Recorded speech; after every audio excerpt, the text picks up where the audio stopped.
blessing today.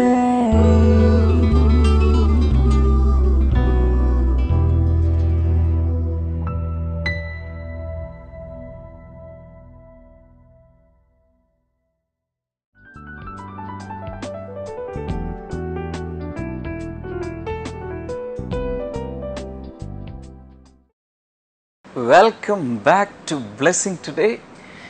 We are beginning one more wonderful week. ദൈവം നമ്മുടെ മേൽ നാൾ തോറും ആഴ്ച തോറും ചെയ്തുകൊണ്ടിരിക്കുന്ന നന്മകളെ ഓർക്കുവാനും കൂടുതൽ കർത്താവിൽ വളരുവാനും ദൈവം തരുന്ന അവസരങ്ങളാണ് ഇതെല്ലാം. കഴിഞ്ഞ ആഴ്ചയിൽ നമ്മൾ ചെയ്തുകൊണ്ടിരുന്ന അമേസിംഗ് ഗ്രേസ് എന്ന സീരീസ് ഈ ആഴ്ചയിലും നമ്മൾ തുടരുന്നതായിരിക്കും. ഞാൻ വിശ്വസിക്കുന്ന കർത്താവ് ഒത്തിരി അനുഗ്രഹങ്ങൾ ഈ ആഴ്ചയിലെ എപ്പിസോഡുകളിലൂടെ നിങ്ങളുടെ മേൽ പകരാൻ പോവുകയാണ്. ഇന്നത്തെ ബ്ലെസ്സിങ് ടുഡേ എപ്പിസോഡ് സ്പോൺസർ ചെയ്തിരിക്കുന്നത് TP Kurian and mini Kurian. ഞങ്ങൾ TP കുര്യൻ അങ്കിൾ എന്നും മിനി ആൻറ്റി എന്നൊക്കെയാണ് വിളിക്കുന്നത്. Is A writer and such A great മാൻ. അദ്ദേഹം ഇന്ന് എപ്പിസോഡ് സ്പോൺസർ ചെയ്തിരിക്കുന്നത് ഒരു പ്രത്യേക രീതിയിലാണ്. എനിക്ക് തോന്നുന്നു this is for the first time somebody is sponsoring this episode for such a cause. അദ്ദേഹം പറഞ്ഞത് ജൂൺ 14 അദ്ദേഹം വീണ്ടും ജനിച്ചിട്ട് അദ്ദേഹം ബോൺ അഗെയിൻ ആയിട്ട് ചില വർഷങ്ങൾ തികയാണ്. അതുകൊണ്ട് just to honour that day of being born again he has sponsored this episode. നമുക്ക് ഒരുമിച്ച് അദ്ദേഹത്തിന് വേണ്ടി പ്രാർത്ഥിക്കാം. അപ്പോൾ തന്നെ May 4 അദ്ദേഹത്തിൻ്റെ വെഡിങ് ആനിവേഴ്സറി ആയിരുന്നു, 40th വെഡിങ് ആനിവേഴ്സറി. ഒരുമിച്ച് പ്രാർത്ഥിക്കാം. നല്ല കർത്താവെ, TP കുര്യൻ അങ്കിളിനായി മിനി ആൻറ്റിക്കായി പ്രാർത്ഥിക്കുന്നു. ഒരുമിച്ച് കർത്താവെ അവരെ അനുഗ്രഹിക്കുന്നു. അവരുടെ മാരിറ്റൽ ലൈഫ് ഏറ്റവും അനുഗ്രഹിക്കപ്പെടട്ടെ. Thank you Lord. അവരുടെ മക്കൾക്കായി പ്രാർത്ഥിക്കുന്നു. സ്മിതയ്ക്കായി, ഷിതയ്ക്കായി, ജിതയ്ക്കായി പ്രാർത്ഥിക്കുന്നു. ഗ്രാൻഡ് ചിൽഡ്രന് വേണ്ടി പ്രാർത്ഥിക്കുന്നു. പ്രത്യേകിച്ച് എബിമോന് വേണ്ടി പ്രാർത്ഥിക്കുന്നു. യേശുവിൻ്റെ നാമത്തിൽ എല്ലാ ലേണിംഗ് ഡിസബിലിറ്റീസും മാറി കർത്താവെ വളരെ IQ ലെവലുള്ളൊരു കുഞ്ഞായി ആ മകൻ വളരട്ടെ എന്ന് പ്രാർത്ഥിക്കുന്നു. ഈ കുടുംബത്തോട് ബന്ധപ്പെട്ട സകലരെയും അങ്ങയുടെ നാമത്തിൽ അനുഗ്രഹിക്കുന്നു. അബ്രഹാമിനെ പോലെ, സാറയെ പോലെ കർത്താവെ അങ്കിളും ആൻറ്റിയും തലമുറകൾക്ക് ഒരു അനുഗ്രഹമായി നിൽക്കട്ടെ എന്ന് പ്രാർത്ഥിക്കുന്നു. ഞങ്ങളെല്ലാവരും ചേർന്ന് ഈ ഫാമിലിയെ ബ്ലെസ് ചെയ്തിരിക്കുന്നു യേശുവിൻ്റെ നാമത്തിൽ തന്നെ. ആമേൻ, ആമേൻ. Thank you uncle and aunty for sponsoring today's episode. കർത്താവ് ഒത്തിരി അനുഗ്രഹിക്കട്ടെ. ലോകം എങ്ങുമുള്ള അനേകർക്ക് ഇന്നത്തെ എപ്പിസോഡ് വലിയ അനുഗ്രഹമായി മാറട്ടെ. God bless you. Thank you.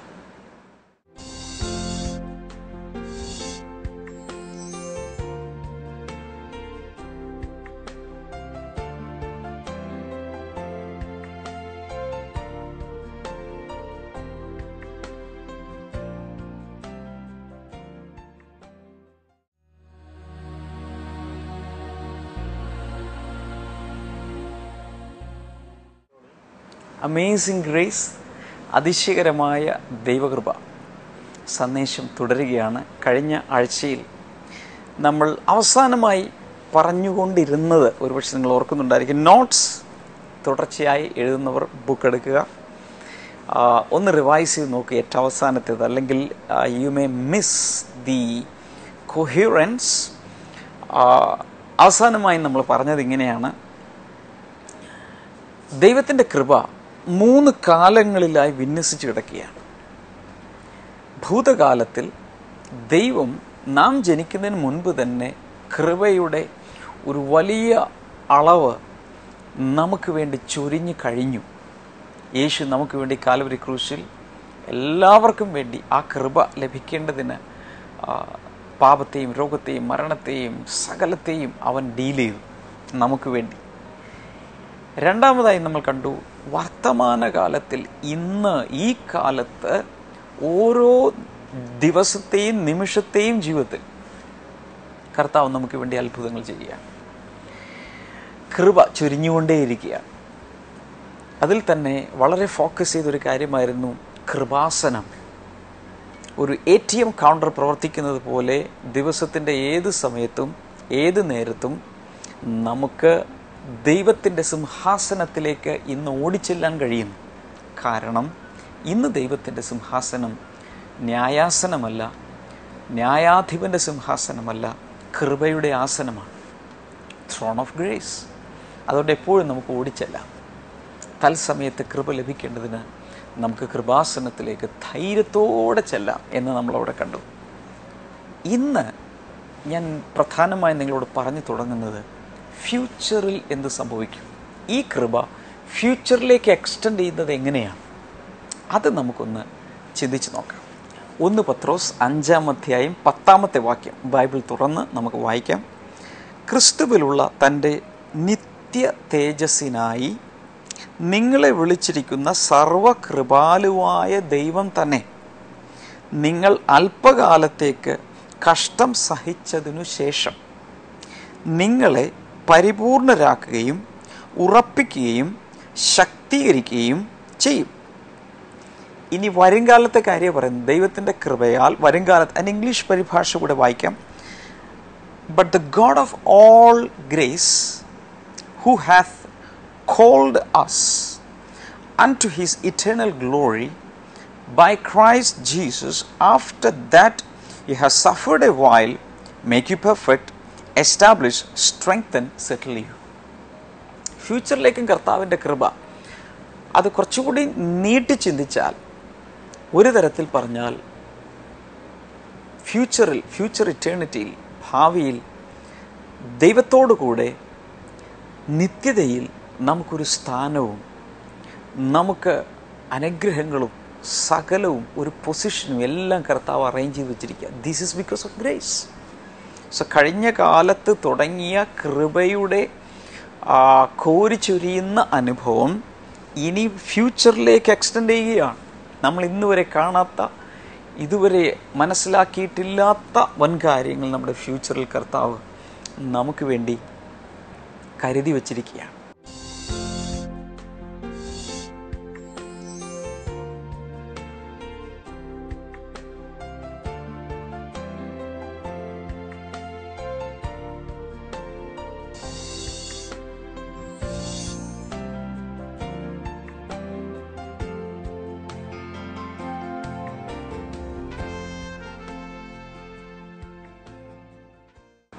എഫേസ്യ ലേഖനം 2:7 ഒന്ന് വായിച്ചു നോക്കാമോ?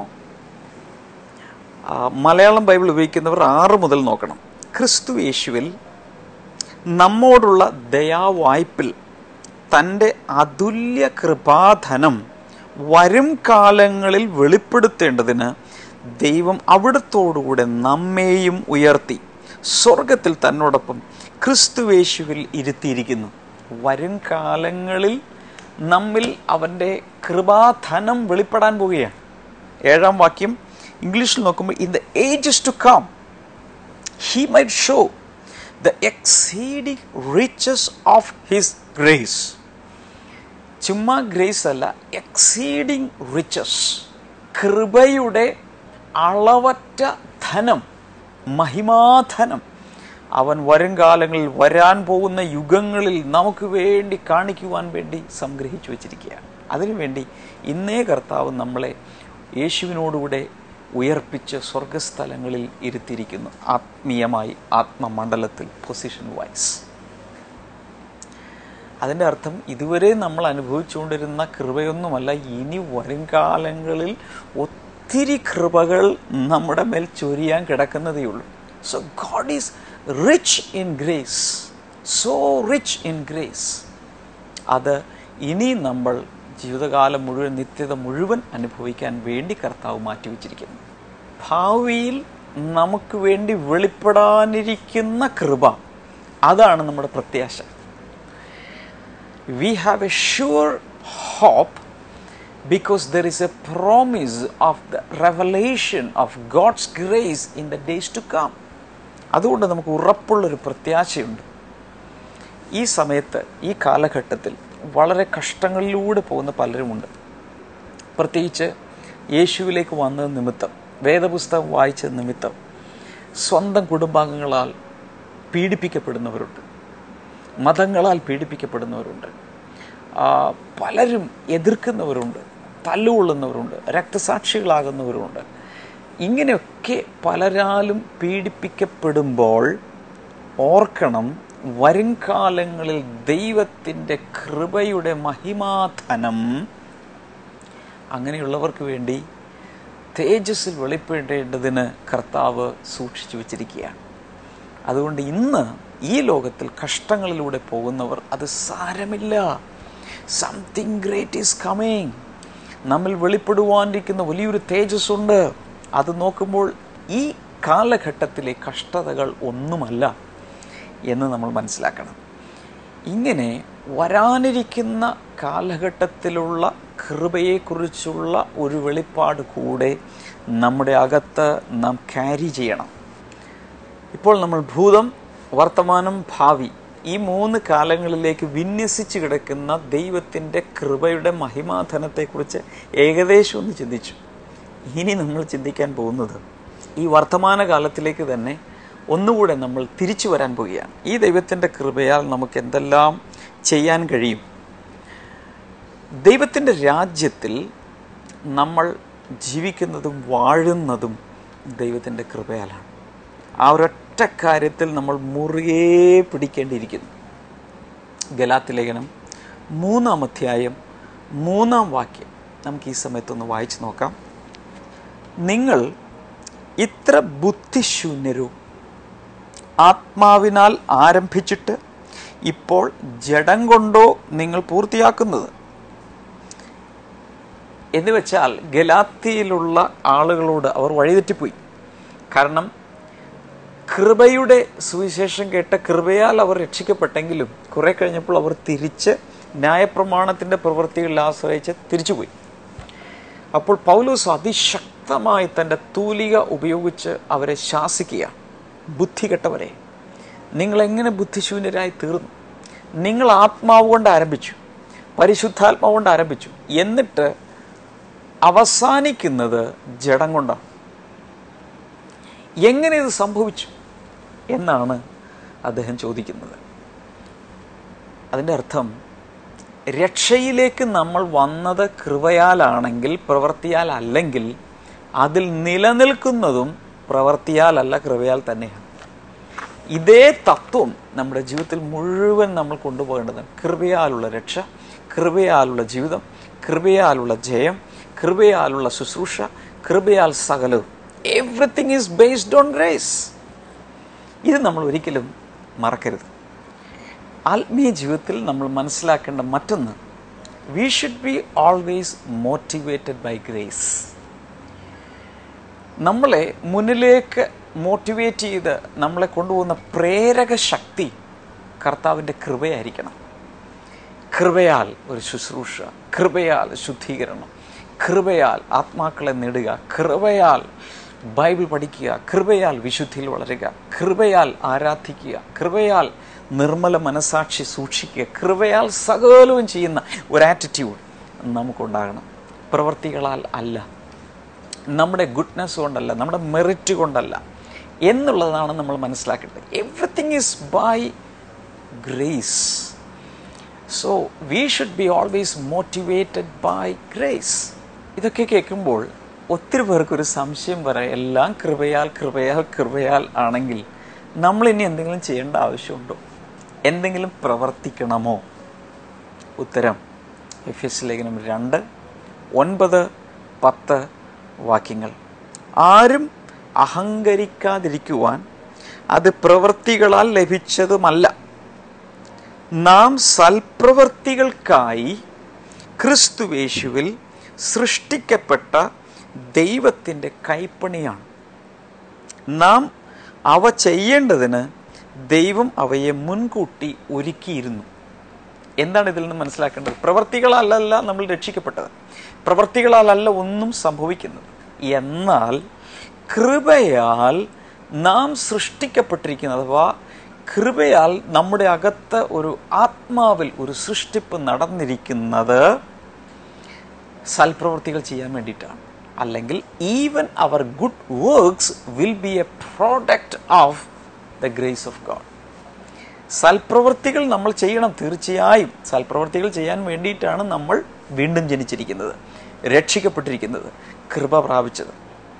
ഈ കൃപ നമ്മിലേക്ക് വരുമ്പോൾ നമ്മൾ ഒരിക്കലും ഒന്നും ചെയ്യാത്തവരായി മാറുകയല്ല ചെയ്യുന്നത്, പകരം സൽപ്രവർത്തികൾ ചെയ്യുന്നവരായി മാറണം. അതുകൊണ്ട് കൃപയാൽ ഞാൻ രക്ഷിക്കപ്പെട്ടിരിക്കുന്നു എന്ന് പറഞ്ഞ് വീടിനകത്ത് കയറി ഒന്നും ചെയ്യാതെ ഇരിക്കാനല്ല ദൈവം പറഞ്ഞിരിക്കുന്നത്. മറിച്ച് കൃപയാൽ രക്ഷിക്കപ്പെട്ടവർ സൽപ്രവർത്തികൾ ചെയ്തുകൊണ്ടേയിരിക്കണം. അത് സ്വർഗത്തിൽ പോകാൻ വേണ്ടിയിട്ടല്ല. It's A natural fruit. തീർച്ചയായും നാം നന്മ പ്രവർത്തിക്കുവാൻ, സൽപ്രവർത്തികൾ ചെയ്യുവാൻ വേണ്ടി സൃഷ്ടിക്കപ്പെട്ടതുകൊണ്ട് നമ്മൾ എല്ലായ്പ്പോഴും സൽപ്രവർത്തികൾ ചെയ്തുകൊണ്ടേയിരിക്കണം. 1 കൊരിന്ത്യർ 15:10 പൗലോസ് പറയുന്നത് ഇങ്ങനെയാണ്: എന്നാൽ ഞാൻ ആയിരിക്കുന്നത് ദൈവകൃപയാൽ ആകുന്നു. ശ്രദ്ധിച്ചു കേൾക്കുക. എന്നോടുള്ള അവിടുത്തെ കൃപ നിഷ്ഫലമായില്ല. ഞാൻ അവരെക്കാളെല്ലാം അധികം അധ്വാനിച്ചു. എങ്കിലും ഞാനല്ല, എന്നോട് കൂടെയുള്ള ദൈവകൃപയത്ര. ഇംഗ്ലീഷ് കൂടെ വായിച്ചു നോക്കാം. But by the grace of God I am what I am. And His grace to me was not without effect. No, I worked harder than all of them. Yet not I, but the grace of God that was with me. കൃപ കൃപ എന്ന് ഒത്തിരി പാടിക്കൊണ്ടിരുന്ന, ഒത്തിരി എഴുതിക്കൊണ്ടിരുന്ന, പ്രസംഗിച്ചുകൊണ്ടിരുന്ന പൗലോസ് പറയുന്നത് തനിക്ക് കൃപ ലഭിച്ചു, പക്ഷെ അവരെല്ലാവരേക്കാളും അധികം താൻ അധ്വാനിച്ചു. അതിൻ്റെ അർത്ഥം grace will not make you lazy, but grace will cause you to work hard. കൃപ എന്ന് പറഞ്ഞുകൊണ്ട് വീട്ടിൽ കയറി ആരെങ്കിലും ഇരിപ്പുണ്ടെങ്കിൽ, അലസമായി ജീവിക്കുന്നുണ്ടെങ്കിൽ, ഒരു ജോലിയും ചെയ്യാതിരിക്കുന്നുണ്ടെങ്കിൽ തെറ്റ്. കൃപ നമ്മെ കൂടുതൽ അധ്വാനികളാക്കി മാറ്റും. കാത്തറിൻ കുൾമാൻ ഒരിക്കൽ ഇൻ്റർവ്യൂ ചെയ്യപ്പെട്ട സമയത്ത് അവരോട് ചോദിച്ചത് ഇങ്ങനെയാണ്: what is the success of your ministry? നിങ്ങൾ ഇത്രയും വലിയ ശുശ്രൂഷയുടെ രഹസ്യം എന്താണ്? അവർ പറഞ്ഞു, there is no substitute for hard work. കഠിനാധ്വാനത്തിന് പകരമായി വയ്ക്കാൻ ഒന്നുമില്ല. എന്ന് വെച്ചാൽ അധ്വാനം അധ്വാനം അധ്വാനം. ഒത്തിരി ശുശ്രൂഷ ചെയ്തു. പൗലോസ് അത് തന്നെ പറയുന്നു, എല്ലാവരേക്കാളും കൂടുതൽ ഞാൻ അധ്വാനിച്ചു, ഞാൻ ഓടി. അതുകൊണ്ട് നമ്മൾ മനസ്സിലാക്കുക, കൃപ നമ്മുടെ മേൽ വരുമ്പോൾ ഒരിക്കലും പ്രവൃത്തികളാൽ അല്ല നമുക്ക് രക്ഷ, പ്രവൃത്തികളാൽ അല്ല ശുശ്രൂഷ. പക്ഷെ കൃപ ലഭിച്ചു കഴിയുമ്പോൾ ഇനി യേശുവിന് വേണ്ടി ഓടണം, ഇനി ദൈവത്തിന് വേണ്ടി ജീവിക്കണം, മറ്റുള്ളവരോട് യേശുവിൻ്റെ സന്ദേശം പറയണം. എത്രത്തോളം സമയം കളയാതെ അധ്വാനിക്കാമോ അത്രയും നമ്മൾ അധ്വാനിക്കണം. ഈ സന്ദേശം ഞാൻ നാളെ തുടരും. നമുക്ക് മിറക്കിൾസ് ടുഡേയിലേക്ക് പോകാം. ഇത് നിങ്ങളുടെ വിശ്വാസത്തെ വർദ്ധിപ്പിക്കട്ടെ.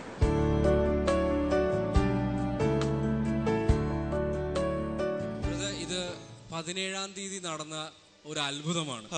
എന്ന് വെച്ചാൽ ഏത് 17-ാം തീയതി ആയിരിക്കും? ഏപ്രിൽ 17-ാം തീയതി, അതെ, 2-3 ദിവസങ്ങൾക്ക് മുമ്പ് നടന്ന സംഭവമാണ്.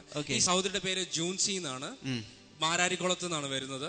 കഴിഞ്ഞ 6 മാസമായിട്ട് സോപ്പ് ഉപയോഗിക്കുമ്പോൾ വിരലുകളുടെ ഇടയിൽ അലർജി കൊണ്ട് ഏകദേശം അഴുകിയ പോലെ വരുമായിരുന്നു. പക്ഷേ 17-ാം തീയതി ബ്ലെസ്സിംഗ് ടുഡേയിൽ പാസ്റ്റർ സ്പെസിഫിക്കലി പറഞ്ഞു, സോപ്പ് ഉപയോഗിക്കുന്നത് കൊണ്ടുള്ള അലർജി കർത്താവ് കാണുന്നു, കർത്താവ് അങ്ങനെയുള്ളവരെ സൗഖ്യമാക്കുന്നു. ത്വക്കിലുള്ള പലവിധ രോഗങ്ങൾ യേശു കർത്താവിൻ്റെ നാമത്തിൽ, അലർജികൾ സൗഖ്യമാകട്ടെ. ഒരു വീട്ടമ്മയെ കർത്താവ് എന്നെ കാണിക്കുന്നത് ഈ സോപ്പ് വെള്ളം പോലുള്ള പലതും കയ്യിലോ കാലിലോ വീണാൽ അവിടെ വല്ലാതെ സ്കിൻ പൊളിയുകയും വല്ലാത്ത ചൊറിച്ചിലും വ്രണങ്ങളും ഉണ്ടാകുന്ന ഒരു വീട്ടമ്മ. എന്നാൽ നിങ്ങൾക്ക് ജോലി ചെയ്യാതിരിക്കാനും സാധ്യമല്ല, വാഷ് ചെയ്യുകയും ഒക്കെ ചെയ്യേണ്ടതാണ്. എന്നാൽ കർത്താവ് നിങ്ങൾ അത്ഭുതകരമായി സൗഖ്യമാക്കുന്നു യേശുവിൻ്റെ നാമത്തിൽ. ആ അലർജി സൗഖ്യമാകട്ടെ. അതിനുശേഷം ഈ സഹോദരി 2 ദിവസം സോപ്പ് ഉപയോഗിച്ച് നോക്കി, കൈക്ക് ഒരു കുഴപ്പമില്ല. ഇപ്പോൾ ഞാൻ ആ കൈ ചെക്ക് ചെയ്ത് നോക്കിയായിരുന്നു, ആ മുറിവുകൾ, ഉണങ്ങിയ പാടുകൾ ഇപ്പോഴും കാണാം. ഗ്രേറ്റ്. എന്ന് വെച്ചാൽ ചില ദിവസങ്ങൾക്ക് മുമ്പ് നടന്ന സൗഖ്യമാണ്. ഒരു വീട്ടമ്മയ്ക്കറിയാം സോപ്പ് അലർജി വന്നാലുള്ള ബുദ്ധിമുട്ട്. പാത്രം കഴുകണം, അല്ലെങ്കിൽ ഡ്രസ്സ് അലക്കണം, എല്ലാത്തിനും സോപ്പ് ഉപയോഗിക്കണം. ഏത് കയ്യിലുണ്ടായിരുന്നത്? 2 കയ്യിലുണ്ടാവും. 2 കയ്യിലുണ്ടായിരുന്നു. എത്ര നാളുണ്ടായിരുന്നു? എല്ലാ ദിവസവും സോപ്പ് വെച്ച് ഞാൻ വാഷ് ചെയ്യുമ്പോഴേക്കും രാത്രി ആകുമ്പോൾ അഴുത്തോണ്ടിരിക്കും, വെള്ളം വരും, പിന്നെ കൈ ഇങ്ങനെ മടക്കാനൊക്കെ ഭയങ്കര ബുദ്ധിമുട്ട്, വേദന ഉണ്ടാവും. അന്നേരം ഞാനിങ്ങനെ ഈ പ്രോഗ്രാം കണ്ടോണ്ടിരിക്കുവായിരുന്നു. അപ്പം പെട്ടെന്ന് ബ്രദർ പറഞ്ഞു, അപ്പൊ എന്റെ ഭർത്താവ് പറഞ്ഞു നിന്റെ കാര്യമാ പറഞ്ഞെന്ന് പറഞ്ഞു. ഭർത്താവ് പറഞ്ഞു നിന്റെ കാര്യമാ പറഞ്ഞു. അപ്പൊ ഞാൻ ഇത് കേട്ട്, ഭർത്താവ് ആദ്യമായിട്ട് കേൾക്കുമായിരുന്നു അന്ന്. പിന്നെ ജോലിക്ക് പോകുന്നോട്ട് എങ്ങനെ സമയമൊന്നുമില്ല. ഞാൻ നോക്കിയപ്പം പിന്നെ അന്ന് ഞാൻ നോക്കി, അതായത് ചൊവ്വാഴ്ച വൈകുന്നേരം നോക്കി. അപ്പൊ എനിക്ക് ഇങ്ങനെ വേദനയൊന്നുമില്ല, പൊട്ടിയിട്ടൊന്നുമില്ല. ആ ദിവസം സോപ്പ് ഉപയോഗിച്ചു, എല്ലാം ചെയ്തു. അന്ന് വൈകിട്ട് തന്നെ നോക്കുമ്പോൾ അവിടെ മുറിവുകളില്ല. ഗ്രേറ്റ്. ഇന്നലെ ഞാൻ നോക്കി, എന്നിട്ട് ഇന്നലെയും നോക്കി, മുറിവുകളില്ല. ഞാൻ ഉടനെ ഇങ്ങോട്ട് വിളിച്ചു പറഞ്ഞു, നമ്പർ ഉണ്ടായിരുന്നു, വിളിച്ചു പറഞ്ഞു. ഗ്രേറ്റ്. എത്ര വർഷം ഇതുണ്ടായിരുന്നു? വർഷമൊന്നുമില്ല, 5-6 മാസമൊക്കെ ഉള്ളു. ഇങ്ങനൊരു 6 മാസമായിട്ട് ഈ ഒരു അലർജി ഉണ്ടായിരുന്നു. എന്നാൽ കർത്താവ് പ്രോഗ്രാം കണ്ടുകൊണ്ടിരിക്കുമ്പോൾ സൗഖ്യമാക്കി. ഹല്ലേലൂയ. കർത്താവ് ഈ സൗഖ്യം നിലനിൽക്കട്ടെ. ഞങ്ങൾ ഒരുമിച്ച് സന്തോഷിക്കുന്നു, കർത്താവിന് നന്ദി പറയുന്നു. ഇതുപോലെ പ്രശ്നമുള്ളവർ ഈ സാക്ഷ്യം കണ്ടുകൊണ്ടിരിക്കുമ്പോൾ തന്നെ അവരുടെ മേലും സൗഖ്യമുണ്ടാകട്ടെ, യേശുവിൻ്റെ നാമത്തിൽ. നമുക്ക് ഒരുമിച്ച് പ്രാർത്ഥിച്ച് അനുഗ്രഹങ്ങളെ ഷെയർ ചെയ്യാം. കർത്താവേ, അങ്ങയുടെ നാമത്തിൽ ഈ സമയത്ത് രോഗികൾക്ക് വേണ്ടി ഞാൻ പ്രാർത്ഥിക്കുന്നു. അങ്ങയുടെ കൃപയാൽ സൗഖ്യം ഇപ്പോൾ നടക്കാൻ തുടങ്ങട്ടെ. In the mighty name of Jesus, worship you father. ആഴത്തിലുള്ള വൂണ്ടുണ്ടായി നെർവ്സ് കട്ടായിട്ട് ചലനശേഷി ഇല്ലാത്ത ചില വ്യക്തികളെ കർത്താവ് ഈ സമയത്ത് സൗഖ്യമാക്കുന്നു. In the name of Jesus. ജോലി സ്ഥലത്ത് വെച്ചുണ്ടായൊരു മുറിവാണ്. ജോലി ചെയ്തുകൊണ്ടിരിക്കുമ്പോൾ ആഴത്തിലുണ്ടായ മുറിവ് മുഖാന്തരം വെയിൻ കട്ടായിട്ട് ചലനശേഷി നഷ്ടപ്പെട്ട ആ ഭാഗങ്ങളിൽ യേശുവിൻ്റെ ശക്തിയാൽ ഇപ്പോൾ ഒരു വലിയ വിടുതലും സൗഖ്യവും ഉണ്ടാകട്ടെ. In the mighty name of Jesus. കർത്താവ് ഈ സമയത്ത് വിടുതലുകൾ സംഭവിക്കട്ടെ. Thank you Lord. തീരെ ആരോഗ്യമില്ലാത്ത ശരീരങ്ങളിൽ എപ്പോഴും തളർച്ച, എപ്പോഴും കിടക്കണം, നടക്കാൻ സാധ്യം, അതുപോലെ ആരോഗ്യമില്ലാത്ത ശരീരങ്ങൾ കർത്താവായ യേശുവിൻ്റെ നാമത്തിൽ ആരോഗ്യം പ്രാപിക്കട്ടെ ഇൻ ജീസസ് നെയിം. അതുപോലെ ഫിറ്റ്സ്, എപ്പിലെപ്സി ഇതെല്ലാം വന്നിട്ട് വൈകല്യങ്ങൾ സംഭവിച്ച വ്യക്തികൾ കർത്താവായ യേശുവിൻ്റെ നാമത്തിൽ ഇപ്പോൾ സൗഖ്യമുണ്ടാകട്ടെ. സംസാരശേഷി തിരിച്ചു വരട്ടെ, മസിൽ കോർഡിനേഷൻ തിരിച്ചു വരട്ടെ. വലിയ മിറക്കിൾസ് ഇപ്പോൾ നടക്കട്ടെ in the name of Jesus. അത് സംഭവിക്കട്ടെ. ഗോവിന്ദ് എന്ന് പേരുള്ളൊരു വ്യക്തിയെ കർത്താവ് തൊടുന്നു, സൗഖ്യമാക്കുന്നു യേശു കർത്താവിൻ്റെ നാമത്തിൽ in Jesus name. Thank you Lord. In the mighty name of Jesus അത് സംഭവിക്കട്ടെ. Worship you father, worship you father. നട്ടലിൻ്റെ തകരാറുകൾ കർത്താവ് സൗഖ്യമാക്കും. നട്ടലിൻ്റെ ഡിസ്കുകൾക്ക് തകരാറുള്ളവർ ഇപ്പോൾ സൗഖ്യത്തെ സ്വീകരിക്കുക യേശുവിൻ്റെ നാമത്തിൽ. ആ തകരാറുകൾ മാറിപ്പോകട്ടെ. സ്കിൻ ഡിസീസുകൾ മാറട്ടെ. അലർജികൾ യേശുവിൻ്റെ നാമത്തിൽ മാറിപ്പോകട്ടെ. ആസ്മ രോഗം സൗഖ്യമാകട്ടെ. കിടപ്പിലായിരിക്കുന്ന രോഗികൾ കർത്താവായ യേശുവിൻ്റെ നാമത്തിൽ ഇപ്പോൾ സൗഖ്യമാകട്ടെ. ബ്ലഡ് ക്യാൻസർ കർത്താവായ യേശുവിൻ്റെ നാമത്തിൽ സൗഖ്യമാകട്ടെ. സ്കിൻ ക്യാൻസർ സൗഖ്യമാകട്ടെ. വിവിധ രീതിയിലുള്ള ക്യാൻസറുകൾ യേശുവിൻ്റെ നാമത്തിൽ ഇപ്പോൾ സൗഖ്യമാകട്ടെ. വളരെ വിചിത്രമായ രോഗങ്ങൾ എന്ന് വെച്ചാൽ 10,000-കണക്കിന് പേരിൽ ചിലർക്ക് മാത്രം വരുന്ന രോഗങ്ങൾ, അതിന് ക്യൂർ ഇല്ല, ചികിത്സയേ ഇല്ല. അങ്ങനെയുള്ള രോഗങ്ങളെ കർത്താവ് സൗഖ്യമാക്കാൻ ആഗ്രഹിക്കും. ലൂയിസ് എന്നു പേരുള്ള ഒരു വ്യക്തി, അതുപോലൊരു സ്ട്രേഞ്ച് ഡിസീസ് ബാധിച്ചിരിക്കുന്ന ലൂയിസ് കർത്താവായ യേശുവിൻ്റെ നാമത്തിൽ സൗഖ്യമാകട്ടെ. ശരീരത്തിൽ ആസിഡ് വീണ് പൊള്ളലേറ്റ വ്യക്തി, താങ്ക് യു ലോർഡ്. കർത്താവായ യേശുവിൻ്റെ നാമത്തിൽ ഇപ്പോൾ ആ വ്യക്തി സൗഖ്യമാകട്ടെ. കാലിൽ നീര് വന്ന് കളക്ട് ചെയ്തിരിക്കുന്ന വ്യക്തി, യേശു കർത്താവിൻ്റെ നാമത്തിൽ ആ കാലിൽ സൗഖ്യമാകട്ടെ in Jesus name. Thank you Lord. Worship you father. കർത്താവെ, അങ്ങയുടെ നാമത്തിൽ ഇപ്പോൾ വലിയ വിടുതൽ ഉണ്ടാകട്ടെ. രോഗികൾ സകലരെയും കർത്താവ് ഇപ്പോൾ തൊടുന്നതിനായി നന്ദി പറയും. ഷുഗർ യേശുവിൻ നാമത്തിൽ സൗഖ്യമാകട്ടെ. ഡയബറ്റിക് പേഷ്യൻസ് സൗഖ്യമാകട്ടെ. മൈഗ്രെയിൻ യേശുവിൻ്റെ നാമത്തിൽ സൗഖ്യമാകട്ടെ. ഒരു വ്യക്തിയെ കർത്താവിനെ കാണിക്കുന്നത് ദുഃഖങ്ങളോ പ്രശ്നങ്ങളോ ഒട്ടും താങ്ങാൻ കഴിയാതെ പെട്ടെന്ന് ഹിസ്റ്റീരിയ പോലെ വരുന്ന, ചിരിക്കുകയും കരയുകയും എല്ലാം ചെയ്യുന്ന, ഇമോഷണലി ഭയങ്കരമായ ഫ്ലക്ച്വേഷനുള്ള ഒരു വ്യക്തി കർത്താവ് ഇപ്പോൾ സൗഖ്യമാക്കുന്ന യേശുവിൻ്റെ നാമത്തിൽ അത് സംഭവിക്കട്ടെ. Thank you father. വിടുതലുകൾക്കായി നന്ദി പറയുന്നു. Thank you Lord. In the name of Jesus. ചിക്കൻ ഗുനിയ ബാധിച്ച് വിടുതൽ ലഭിക്കാത്ത ശരീരഭാഗങ്ങളെ കർത്താവ് ഇപ്പോൾ തൊടുന്നു. In the name of Jesus അത് സംഭവിക്കട്ടെ. കർത്താവ് ഈ വിടുതലുകൾ ജനം അനുഭവിക്കുമ്പോൾ തന്നെ അങ്ങയുടെ നാമം മഹത്വപ്പെടട്ടെ. കർത്താവ് അങ്ങനെ ചെയ്തതിനായി നന്ദി പറയുന്നു യേശുവിൻ്റെ നാമത്തിൽ തന്നെ. ആമേൻ. ഇന്ന് കേട്ട സന്ദേശം ഇനിയും നമ്മൾ നാളെ തുടരുന്നതായിരിക്കും. നാളെയും മറ്റന്നാളും നിങ്ങൾക്ക് അമേസിംഗ് ഗ്രേസ് എന്ന സന്ദേശത്തിൻ്റെ തുടർച്ചയായ ഭാഗങ്ങൾ കേൾക്കാൻ കഴിയും. നാളത്തെ പ്രോഗ്രാം കാണാൻ മറക്കരുത്. നിങ്ങൾ സ്നേഹിക്കുന്ന വ്യക്തികളുണ്ടെങ്കിൽ തീർച്ചയായും അവരോട് ഈ പ്രോഗ്രാമിനെ കുറിച്ച് പറയണം, വാച്ച് ചെയ്യാൻ പറയണം. ഒരാൾ കഴിഞ്ഞ ദിവസം എന്നോട് പറഞ്ഞത് മറ്റുള്ളവരോട് കാണാൻ പറയുക മാത്രമല്ല, ആ സമയത്ത് പ്രോഗ്രാം തുടങ്ങുന്നതിന് മുമ്പ് അവരെല്ലാം അദ്ദേഹം വിളിക്കും, അങ്ങനെ അവരെ ഓർമ്മിപ്പിക്കും. You can also do that. കൊച്ചു കൊച്ചു കാര്യങ്ങളാകാം, പക്ഷെ അതിലൂടെ ആ വ്യക്തികളെ കർത്താവ് വലിയ രീതിയിൽ സ്പർശിക്കുകയും അനുഗ്രഹിക്കുകയും ചെയ്താലോ. Let's be unselfish and bless others. തുടർന്ന് നമുക്ക് ബൈബിൾ ആൻഡ് യുയിലേക്ക് പോകാം. Welcome to Bible and you. ഇന്നത്തെ ചോദ്യം ഇതാണ്: എലിമെലെക്കിന്റെ ഭാര്യ ആരായിരുന്നു? Who was Elimelech's wife? Options: A Dinah, B Sarah, C Naomi, D Esther.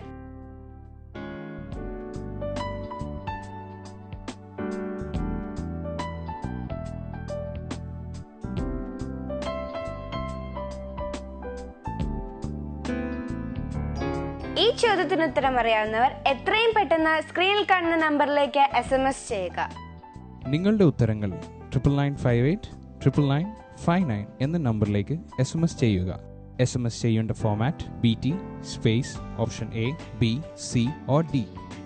ശരി ഉത്തരം അയക്കുന്നവരിൽ നിന്ന് 5 പേരെ സെലക്ട് ചെയ്ത് ഞങ്ങൾ OM ബുക്സ് നൽകുന്ന നല്ല നല്ല സമ്മാനങ്ങൾ നിങ്ങൾക്കായി അയച്ചു തരുന്നതാണ്.